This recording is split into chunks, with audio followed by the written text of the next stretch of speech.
Hello दोस्तों, free classes पर आप सभी का फिर से स्वागत है।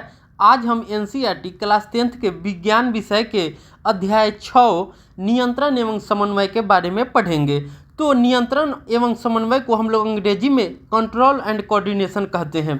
तो हमारे मानव शरीर में या मानव में या जो सजीव होते हैं या जो पादप हैं उनमें नियंत्रण कैसे होता है, उनमें समन्वय की क्रिया कैसे होती है, इन सभी बिंदुओं पर चर्चा हम करेंगे। ये भी देखेंगे कि जो हमारे नियंत्रण में समन्वय में कौन कौन से हार्मोन जो होते हैं पादपों में होते हैं, कौन से हार्मोन हम जीवों में होते हैं जो हमें नियंत्रण और समन्वय स्थापित करते हैं। इन सभी बिंदुओं पर भी हम चर्चा करेंगे।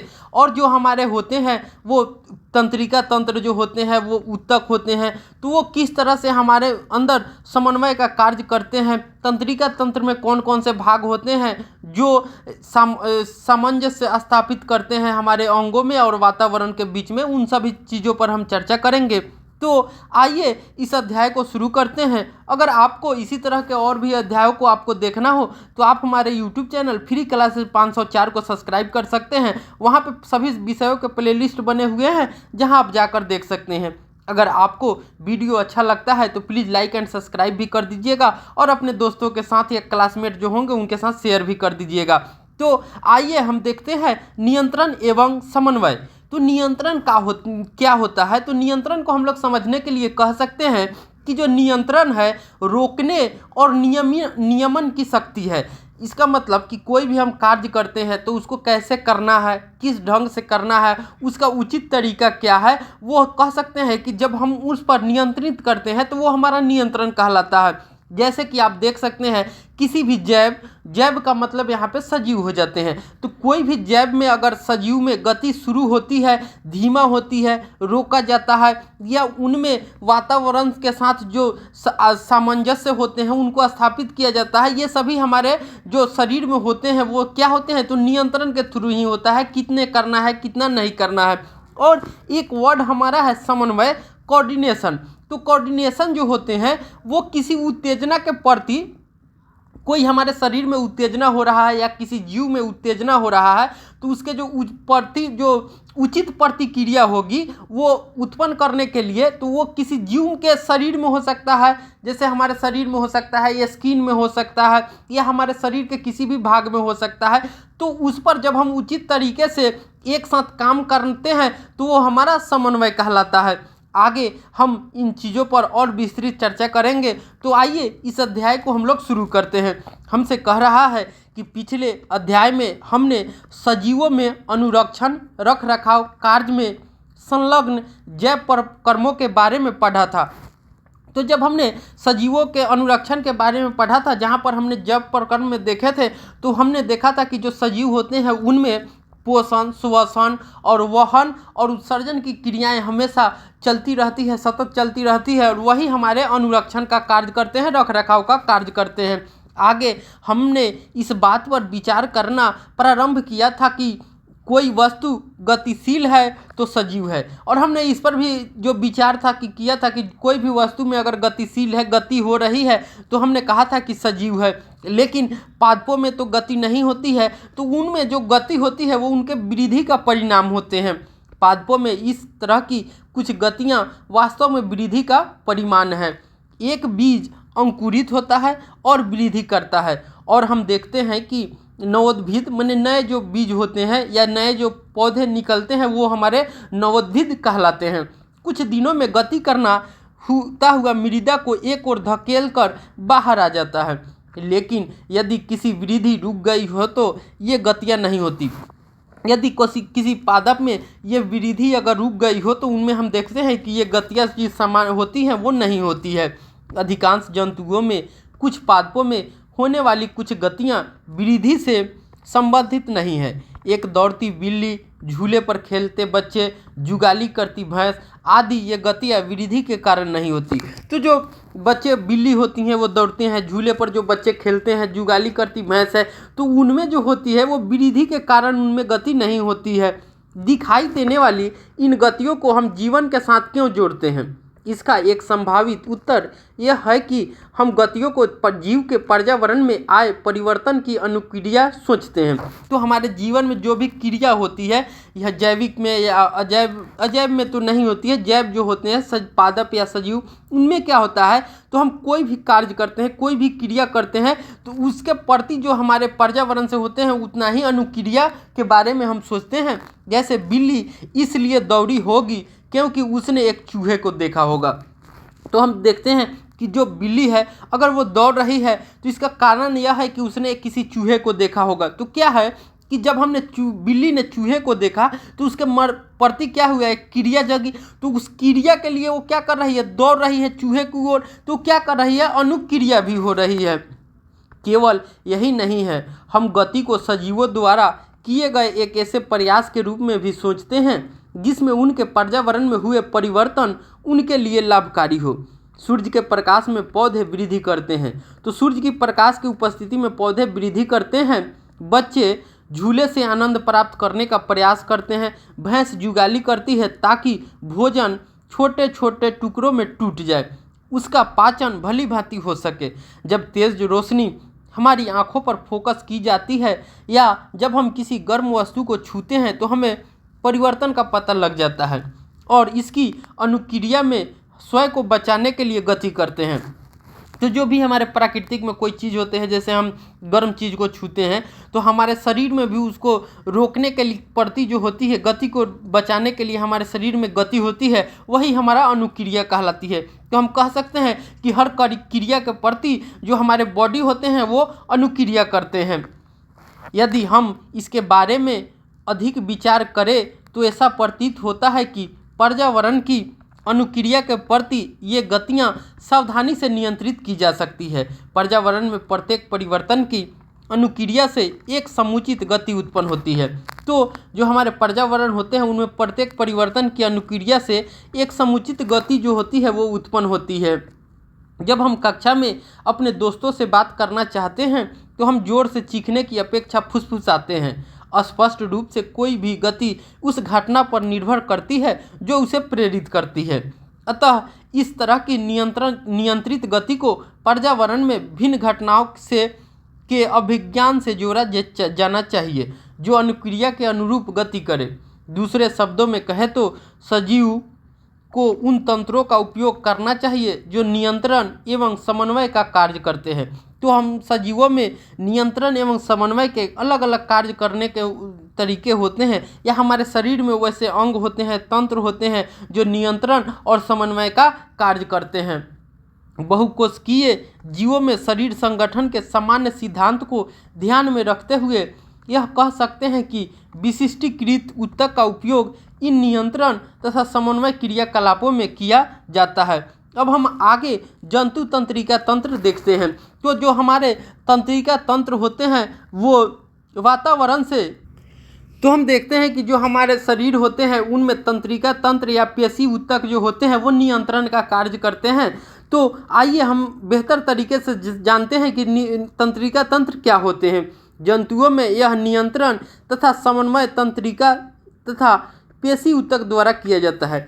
तो हम जंतुओं में देखिएगा तो जो नियंत्रण और समन्वय होती है वो तंत्रिका या पेशी ऊतक द्वारा किया जाता है।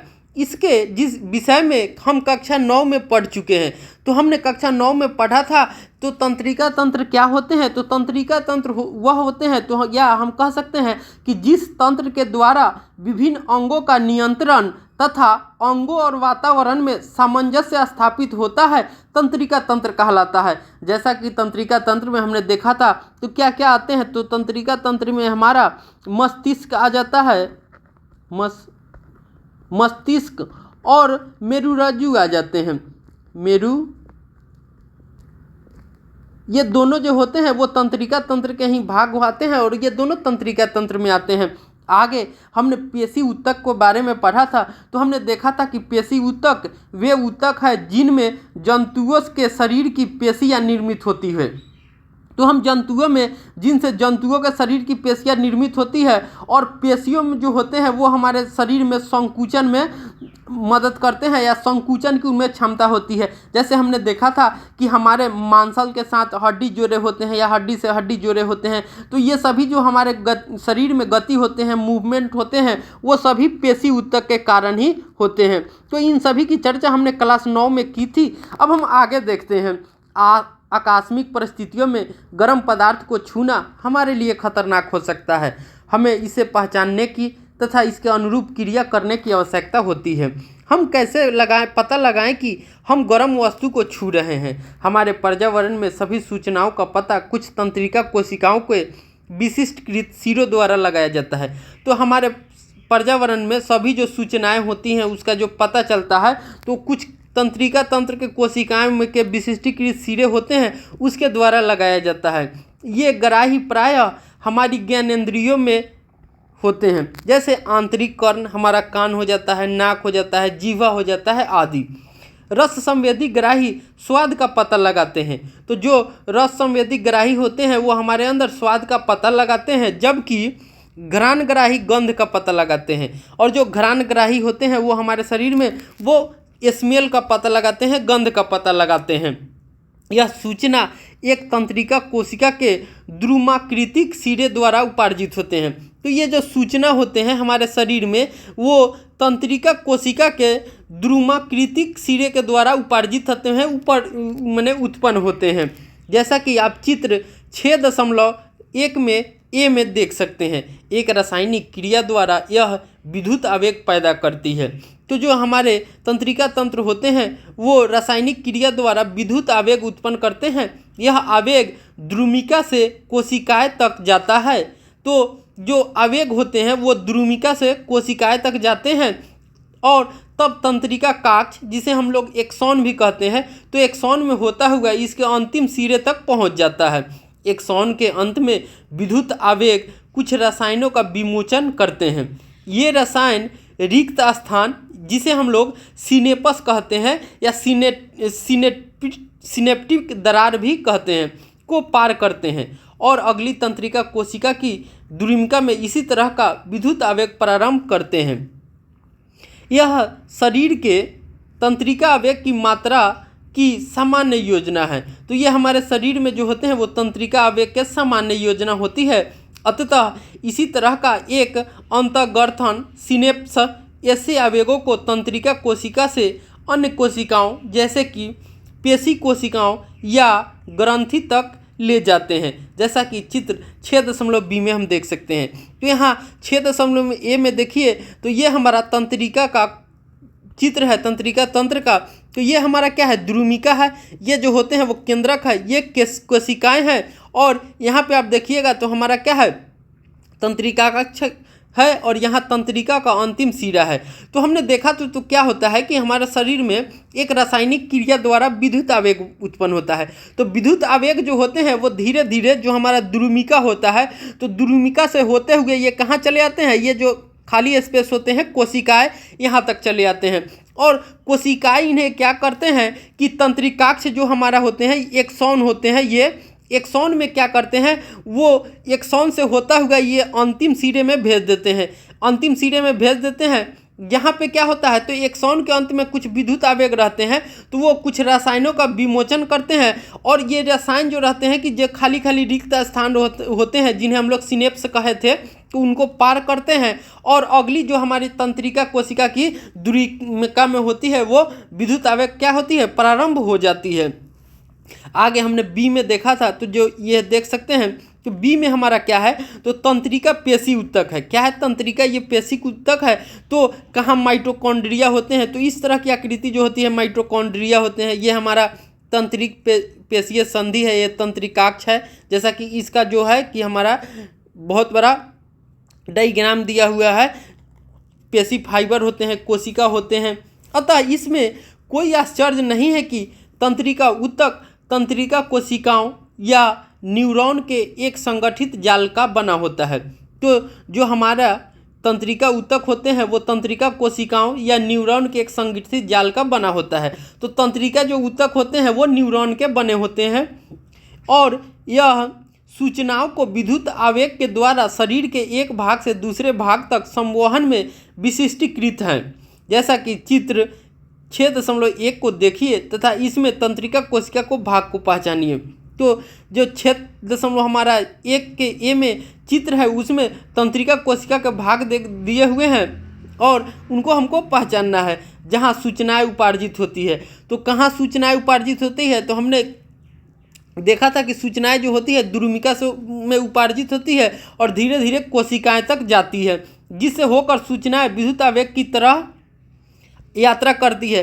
तो हमने देखा था कि कोशिकाएं में आ जाती है और कोशिका से तंत्रिका से वो विद्युत आवेग के रूप में क्या होते हैं, वो गमन करते हैं, यात्रा करती है, जहां इस आवेग का परिवर्तन रासायनिक संकेत में किया जाता है। तो जब हम तंत्रिका से वो होते हुए तंत्रिका का अंतिम सिरा पर आते हैं जहाँ पे क्या होता है, तो वहाँ पे उनका रासायनिक आवेग कम हो जाता है और जो रासायनिक संकेत होते हैं उनको ऑब्जर्व किया जाता है, जिससे यह आगे संचरित हो सके और उसके बाद ये आगे चले जाते हैं, संचरित हो जाते हैं। अब हम क्रियाकलाप 6.1 को देखते हैं। कुछ चीनी अपने मुंह में रखिए, इसका स्वाद कैसा है। अपनी नाक को अंगूठा तथा तर्जनी उंगली से दबाकर बंद कर लीजिए। अब फिर से चीनी खाइए, इसके स्वाद में कोई अंतर है। खाना खाते समय उसी तरह से अपनी नाक बंद कर लीजिए तथा ध्यान दीजिए कि जिस भोजन को आप खा रहे हैं क्या आप उस खाने का पूरा स्वाद ले रहे हैं। जब नाक बंद होती है तो क्या आप चीनी अथवा भोजन के स्वाद में कोई अंतर महसूस करते हैं? यदि हाँ, तो आप सोचते होंगे कि यह क्यों होता है। इस तरह के अंतर जानने के लिए और उनके संभावित हल खोजने के लिए पढ़िए तथा चर्चा करिए। जब आपको जुकाम हो जाता है तब भी क्या आप इसी तरह की स्थिति का सामना करते हैं? तो नहीं। प्रतिवर्ती क्रिया में क्या होता है, तो हमारे शरीर में जो प्रतिवर्ती क्रियाएं होती हैं या सजीवों में प्रतिक्रियाएं होती हैं, प्रतिवर्ती क्रियाएं, तो वो क्या होता है उनके बारे में हम लोग देखते हैं। पर्यावरण में किसी घटना की अनुक्रिया के फलस्वरूप अचानक हुई क्रिया की चर्चा करते हैं तो बहुधा प्रतिवर्त शब्द का प्रयोग करते हैं। तो कहीं भी आपको जब पर्यावरण में किसी कोई घटना हो रहा है तो घटना की जब अनुक्रिया के फलस्वरूप कोई भी क्रिया होता है तो वही उसी को हम लोग क्या कहते हैं, प्रतिक्रिया कहते हैं। क्या कहेंगे? प्रतिक्रिया कहते हैं। हम कह सकते हैं कि प्रतिवर्त स्वरूप बस से कूद गया, या मैंने प्रतिवर्त स्वरूप आग की लौ से अपना हाथ पीछे खींच लिया, या मैं इतना भूखा था कि प्रतिवर्त स्वरूप मेरे मुंह में पानी आने लगा। इसका क्या अभिप्राय है? इन सभी उदाहरणों में एक सामान्य विचार आता है, जो कुछ हम करते हैं उसके बारे में विचार नहीं करते हैं, अपनी क्रियाओं को नियंत्रण में महसूस नहीं करते हैं। फिर भी ये स्थितियां हैं जहां हम अपने पर्यावरण में होने वाले परिवर्तनों के प्रति अनुक्रिया कर रहे हैं। इन परिस्थितियों में नियंत्रण और समन्वय कैसे प्राप्त किया जाता है, इस पर फिर से विचार करते हैं। एक उदाहरण लेते हैं। आग की लपट को छूना हमारे अथवा किसी भी जंतु के लिए एक दुराग्रही तथा खतरनाक स्थिति है। तो जब हम आग की लौ को छुएंगे या लपेट में आएंगे तो क्या होगा, तो वो हमारे लिए दुराग्रही है और ख़तरनाक भी स्थिति है। हम इसके प्रति कैसे अनुक्रिया करते हैं? एक सरल विधि है कि हम विचार करें कि हमें आघात पहुंच सकता है और इसलिए हमें अपना हाथ हटा लेना चाहिए। तब एक आवश्यक प्रश्न आता है कि यह सब सोचने के लिए हमें कितना समय लगेगा। उत्तर निर्भर करता है कि हम किस प्रकार सोचते हैं। यदि तंत्रिका आवेग को उस ओर भेजा जाता है जिसकी चर्चा हम पहले कर चुके हैं, तब इसी प्रकार के आवेग उत्पन्न करने के लिए मस्तिष्क द्वारा चिंतन भी आवश्यक है। विचार करना एक जटिल प्रक्रिया है। तो हम जब भी विचार करते हैं तो विचार करना हमारे मन में नहीं आती है, एक जटिल प्रक्रिया होती है जो कई चरणों से गुजर कर तब हमारे मन में एक भावना आती है, विचार आती है। अतः यह बहुत सी तंत्रिका कोशिकाओं के तंत्रिका आवेग की जटिल अनुन्नयन क्रियाओं से जुड़ने के लिए बाध्य होते हैं। यदि वह वस्तुस्थिति है तो कोई आश्चर्य नहीं कि हमारे शरीर में सोचने वाले ऊतक जटिल रूप से व्यवस्थित न्यूरॉन के घने जाल से बने हैं। तो हमारे शरीर में जो तंत्रिका होते हैं या सोचने वाले जो ऊतक होते हैं वो जटिल रूप से न्यूरॉन के घने जाल के बने होते हैं। खोपड़ी में अग्र सिरे पर स्थित हैं तथा शरीर के सभी हिस्सों में संकेत प्राप्त करते हैं। तो जो हमारे न्यूरॉन होते हैं वो खोपड़ी के अग्र जो सिरे होते हैं, आगे के जो भाग होते हैं उनमें स्थित होते हैं और ये शरीर के सभी हिस्सों में संकेत प्राप्त करते हैं तथा उन पर अनुक्रिया से पहले विचार करते हैं। निसंदेह ये संकेत प्राप्त करने के लिए खोपड़ी में मस्तिष्क का सोचने वाला भाग तंत्रिकाओं द्वारा शरीर के विभिन्न भागों से जुड़ा होना चाहिए। इसी तरह यदि मस्तिष्क का यह भाग पेशियों को गति करने के लिए का आदेश देता है तो तंत्रिका इन संकेतों को शरीर के विभिन्न भागों तक पहुंचाने का कार्य करती है। तो तंत्रिका जो होती है वो इन संकेतों को हमारे शरीर के विभिन्न भागों तक पहुंचाने का कार्य करती है। हम किसी गर्म वस्तु को छुएं और हमें यह सब करना पड़े तो हम इसमें काफ़ी समय लगेगा कि हम जलन महसूस कर सकते हैं। शरीर की डिजाइन किस तरह इस समस्या का हल करती है? ऊष्मा के संवेदन के बारे में सोचने की अपेक्षा यदि जो तंत्रिकाएं ऊष्मा का पता लगाती है उन्हें उन तंत्रिकाओं से जोड़ा जाए जो पेशियों को गति कराती हैं, तो जो प्रक्रम आगम संकेतों का पता लगाने तथा तदनुसार निर्गम क्रिया को रोकने का कार्य करता है, वह अतिशीघ्र पूरा हो जाता है। आमतौर पर इस तरह के संबंधन को प्रतिवर्ती चाप कहते हैं। तो इस तरह के जो संबंधन होते हैं हमारे शरीर में उन्हें हम संबंधन या प्रतिवर्ती चाप कहते हैं। क्या कहते हैं? तो उन्हें हम प्रतिवर्ती चाप कहते हैं। इस प्रकार के प्रतिवर्ती चाप को संबंध आगत तंत्रिका तथा निर्गत तंत्रिका के मध्य कहाँ होना चाहिए? सबसे उपयुक्त स्थान शायद वही बिंदु होगा जहाँ सबसे पहले एक दूसरे से मिलते हैं।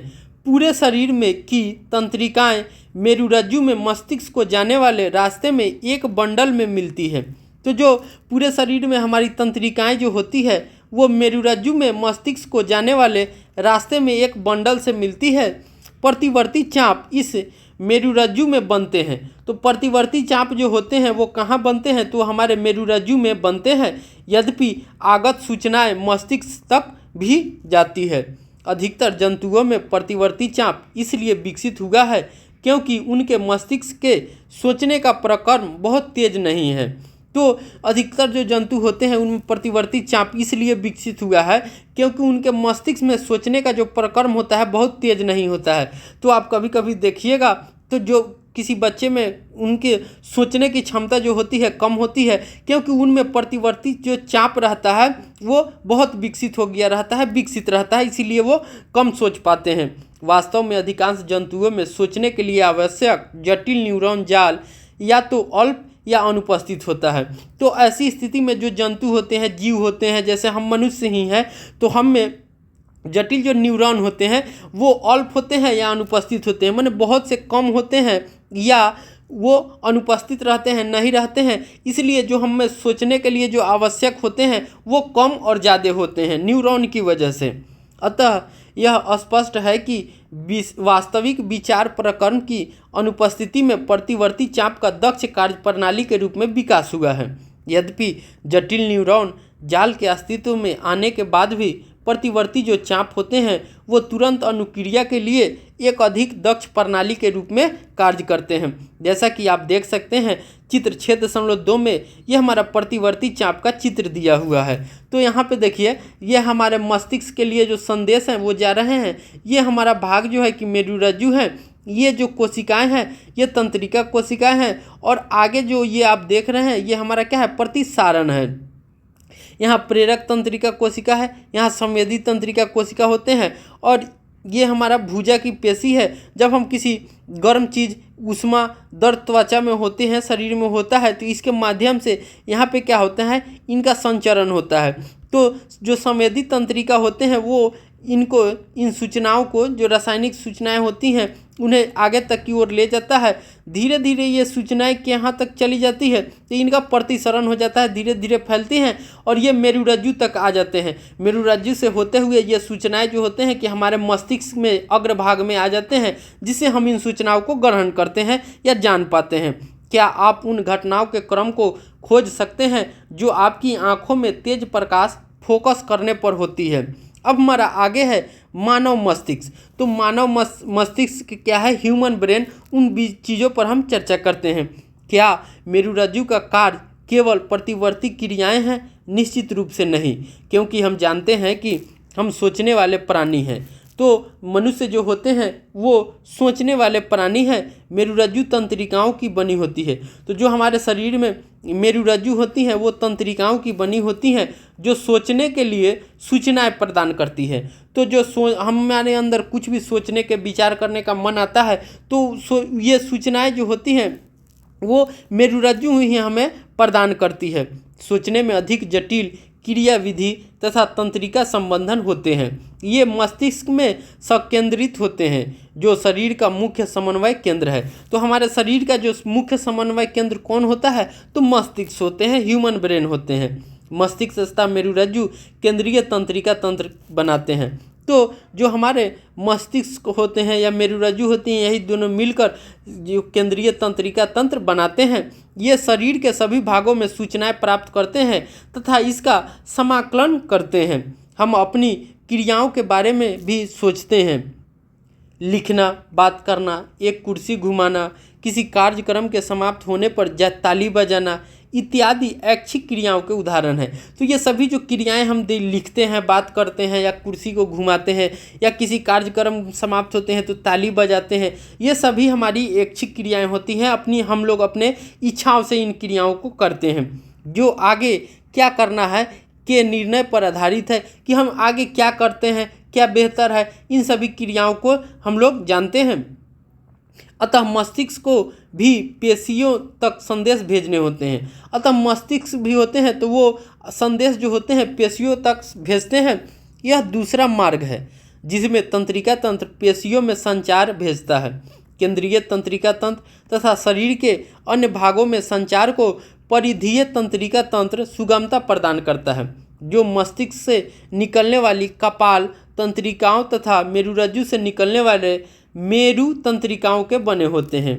तो जो हमारे मस्तिष्क से के निकलने वाले जो कपाल तंत्रिकाएं होती हैं तथा मेरुरज्जु से निकलने वाले मेरु तंत्रिकाएं जो होती है उनसे बने होते हैं। इस प्रकार मस्तिष्क हमें सोचने की अनुमति तथा सोचने पर आधारित क्रिया करने की अनुमति देता है। जैसे आपको संभावना होगी, यह एक जटिल अभिकल्पना द्वारा मस्तिष्क के विभिन्न भागों से जो विभिन्न आगत एवं निर्गत सूचनाओं को समाकलित करने के लिए उत्तरदायी हैं, पूरा किया जाता है। मस्तिष्क में इस तरह के 3 मुख्य भाग या क्षेत्र होते हैं जिनके नाम अग्र मस्तिष्क, मध्य मस्तिष्क तथा पश्च मस्तिष्क होते हैं। तो हम जानते हैं कि हमारे मस्तिष्क में मुख्यतः 3 भाग होते हैं। एक हमारा होता है अग्र मस्तिष्क, दूसरा हमारा होता है मध्य मस्तिष्क और तीसरा हमारा होता है पश्च मस्तिष्क। अग्र मस्तिष्क का भाग हो जाता है कि जो हमारे मस्तिष्क हैं, तो मस्तिष्क में जो आगे के भाग होते हैं उन्हें हम लोग अग्र मस्तिष्क कहते हैं। जैसे आप फोरहेड देखिएगा, कपाल देखिएगा, तो वो क्या है, अग्र मस्तिष्क है। मध्य मस्तिष्क आते हैं, मतलब जो हमारे मस्तिष्क के बीच वाले भाग होते हैं वो मध्य मस्तिष्क कहलाते हैं, जहां आपको मध्य मस्तिष्क में हाइपोथैलेमस, पीयूष ग्रंथि ये सभी दिखाई देते हैं। ये मध्य मस्तिष्क के भाग होते हैं। अब हमारा आता है तीसरा पश्च मस्तिष्क। तो हमारे मस्तिष्क जो होते हैं उसके पीछे वाले जो भाग होते हैं उसे हम लोग पश्च मस्तिष्क भी कहते हैं। जैसे आप देखिएगा तो जो हमारे अनुमस्तिष्क मेडुला होते हैं, पोन्स होते हैं, ये सभी जो होते हैं वो पश्च मस्तिष्क में आते हैं। जैसा कि आप चित्र में भी देख सकते हैं, ये हमारा मानव मस्तिष्क का डायग्राम दिया हुआ है।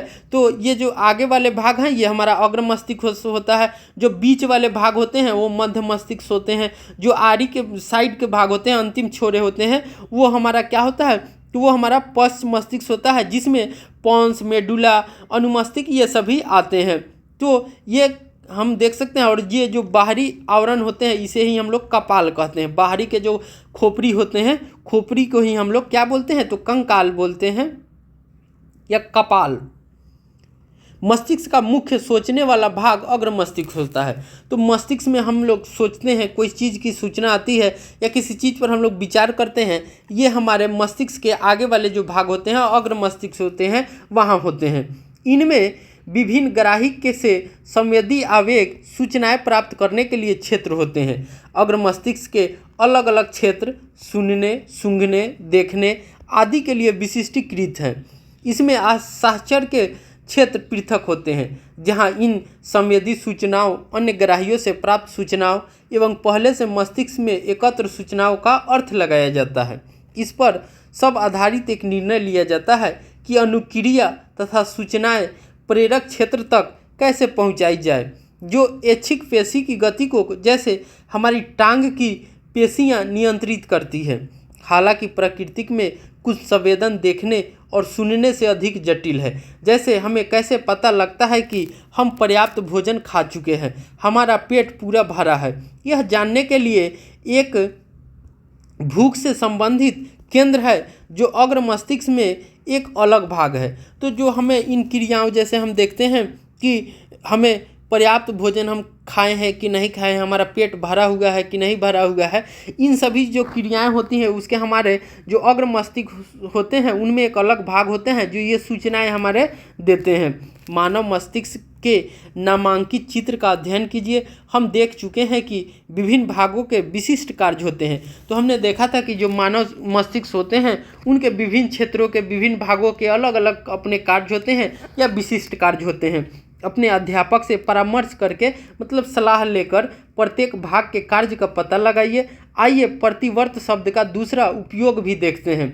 जैसे कि हमने प्रारंभ में चर्चा की थी कि जब हम किसी ऐसे खाद्य पदार्थ को देखते हैं जिसे हम पसंद करते हैं तो अनायास ही हमारे मुंह में पानी आ जाता है। हृदय स्पंदन के बारे में हम न भी सोचें तब भी यह होगा। वास्तव में इनके बारे में सोचकर या चाहकर भी आसानी से हम इन क्रियाओं पर नियंत्रण नहीं कर सकते हैं। क्या हमें सांस लेने के लिए या भोजन पचाने के लिए सोचना या याद करना पड़ता है?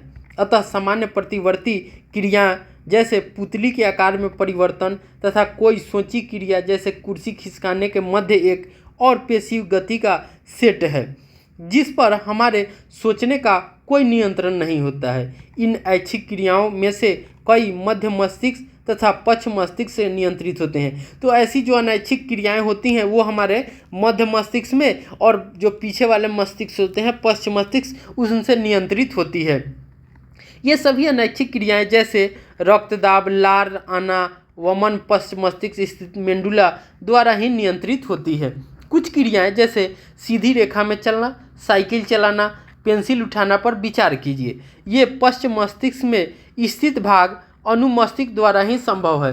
तो जो हम किसी चीज़ पर विचार करते हैं, जो अच्छी क्रियाओं जो होते हैं, तो क्या होता है कि जैसे हम सीधी रेखा में चल रहे हैं, साइकिल चला रहे हैं या पेंसिल उठाना, इन चीज़ों पर हम विचार करते हैं। तो ये सभी जो क्रियाएं होती हैं वो हमारे मानव मस्तिष्क के पश्च मस्तिष्क में एक भाग होते हैं जिसे हम लोग अनुमस्तिष्क कहते हैं। तो उन अनुमस्तिष्क के द्वारा ही ये क्रियाएं संभव हो पाती है। शरीर की स्थिति तथा संतुलन के लिए उत्तरदायी है। कल्पना कीजिए कि यदि हम इनके बारे में नहीं सोच रहे हैं और ये सभी घटनाएं काम करना बंद कर दे तो क्या होगा। आगे हम ये ऊतक रक्षित कैसे करते हैं, तो जो हमारे शरीर में ऊतक होते हैं या जीव में, वो कैसे हमारे रक्षा करते हैं, उन बिंदुओं पर हम चर्चा करते हैं। मस्तिष्क की तरह कोमल अंग जो विविध क्रियाओं के लिए बहुत आवश्यक है कि सावधानीपूर्वक रक्षा भी की जानी चाहिए। तो मस्तिष्क की तरह कोमल जो अंग होते हैं उन्हें विविध क्रियाएं करनी पड़ती है, तो वो बहुत कोमल होते हैं, इसीलिए उनकी रक्षा करनी हम लोगों के लिए ज़रूरी होती है। इसके लिए शरीर की अभिकल्पना इस प्रकार की है। मस्तिष्क एक हड्डियों के बॉक्स में अवस्थित होते हैं। तो जो हमारे मस्तिष्क होते हैं वो एक हड्डियों के जो बॉक्स होते हैं, जिसे हम लोग कपाल भी कहते हैं या खोपड़ी कहते हैं, तो ऐसा बॉक्स बने होते हैं, उसी के मध्य में वो स्थित होते हैं। बॉक्स के अंदर तरल पूरित गुब्बारों में सफ़ेद मस्तिष्क होता है। तो बॉक्स में अंदर तरल पूरित जो गुब्बारे जैसे होते हैं उसमें हमारा मस्तिष्क होता है जो प्रघात अवशोषक उपलब्ध कराता है। यदि आपने अपने हाथों को कमर के मध्य के नीचे ले जाएं तो आप एक कठोर उभार वाली संरचना का अनुभव करेंगे। यह कशेरु दंड या रीढ़ की हड्डी है जिसे मेरुरज्जु की रक्षा होती है। तो आप जब कमर के नीचे हाथ को ले जाइएगा तो मध्य में जब पीठ के तरफ हाथ रखिएगा तो एक कठोर रचना, उभार वाली संरचना हमें अनुभव करते हैं। तो इसी हम लोग कशेरुक दंड या रीढ़ की हड्डी कहते हैं। और यही कशेरुक दंड या रीढ़ की हड्डी जो होते हैं वो हमारे जो मेरुरज्जु होते हैं उनकी रक्षा करते हैं। अब हमारा आगे तंत्रिका ऊतक कैसे क्रिया करते हैं, तो जो तंत्रिका ऊतक होते हैं वो किस प्रकार कार्य करते हैं उनके बारे में हम लोग देखते हैं। अब तक हम तंत्रिका ऊतक की चर्चा कर रहे थे। यह कैसे सूचना एकत्र करता है और इन्हें शरीर में भेजता है, सूचनाओं को संसाधित करता है, सूचनाओं के आधार पर निर्णय लेता है और पेशीय तक क्रियाओं के लिए निर्णय को संवाहित करता है। दूसरे शब्दों में कहें तो जब क्रिया या गति संपन्न होती है पेशी ऊतक अंतिम काम करेंगे। जंतु पेशी कैसे गति करती है, जब तंत्रिका आवेग पेशी तक पहुंचता है तो पेशी को गति करनी चाहिए। एक पेशी कोशिका कैसे गति करती है, कोशिकीय स्तर पर गति के लिए सबसे सरल धारणा है कि पेशी कोशिकाएं अपनी आकृति बदलकर गति करती हैं। अतः आगामी प्रश्न है कि पेशी कोशिकाएं आकृति कैसे बदलती है। इनका उत्तर कोशिकीय अवयव के रसायन में निहित होते हैं। पेशी कोशिकाओं में विशेष प्रकार की प्रोटीन होती है। तो जो पेशी कोशिकाएं होते हैं उनमें विशेष प्रकार की प्रोटीन होती है जो उनकी आकृति तथा व्यवस्था दोनों को ही बल देती है। कोशिका में यह तंत्रिका विद्युत आवेग की अनुक्रिया के फलस्वरूप होता है। जब यह घटना होती है तो इन प्रोटीनों की कई नई पेशी की नई आकृति देता है। स्मरण कीजिए, जब हमने कक्षा 9 में पेशी ऊतकों की चर्चा की थी तब हम भिन्न प्रकार की पेशी जैसे ऐच्छिक पेशी, अनैच्छिक पेशी की बारे में चर्चा की थी। अब तक हमने सोचने की भी चर्चा किया था। इसके आधार पर आपके विचार में क्या अंतर हो सकते हैं। तो हमने देखा था कि जो पेशी ऊतक होते हैं वे ऊतक होते हैं जिनमें जंतुओं के शरीर की जो पेशियां निर्मित होती है और पेशियों में जो संकुचन की क्षमता होती है वो पेशियों ऊतक के कारण ही होती है। पेशियों ऊतक के कारण ही हमारे शरीर में कोई गति जो होती है वो संभव हो पाती है। पेशी ऊतक ही जैसे होते हैं, पेशी ऊतक जो होते हैं कभी मांसल और हमारे हड्डी होते हैं, बोन होते हैं, उसके साथ जुड़े होते हैं। तो ये कभी मांसल के साथ जुड़े होते हैं। तो बहुत सारे जो जुड़े होते हैं जिनसे हमारे शरीर में गति को प्रदान करते हैं, गति प्रदान करते हैं। जैसे हम अपने हाथों को मूव करा लेते हैं तो हमारे हाथों को मूव हो रहे हैं, पैर हमारे गति करते हैं, या हम अपने जो पैर होते हैं उन्हें मोड़ लेते हैं। तो ये सभी जो होते हैं वो पेशी ऊतक के कारण ही हमारे शरीर में होते रहते हैं। तो इस तरह से हमने पार्ट 1 में जो नियंत्रण एवं समन्वय के बारे में देख लिया। अब हम अगले पार्ट 2 वीडियो में देखेंगे कि पादपों में समन्वय कैसे होते हैं और इन बिंदुओं पर हम लोग चर्चा करेंगे। तो मिलते हैं अगले पार्ट में। तब आज के लिए इतना ही, तब तक के लिए बाय।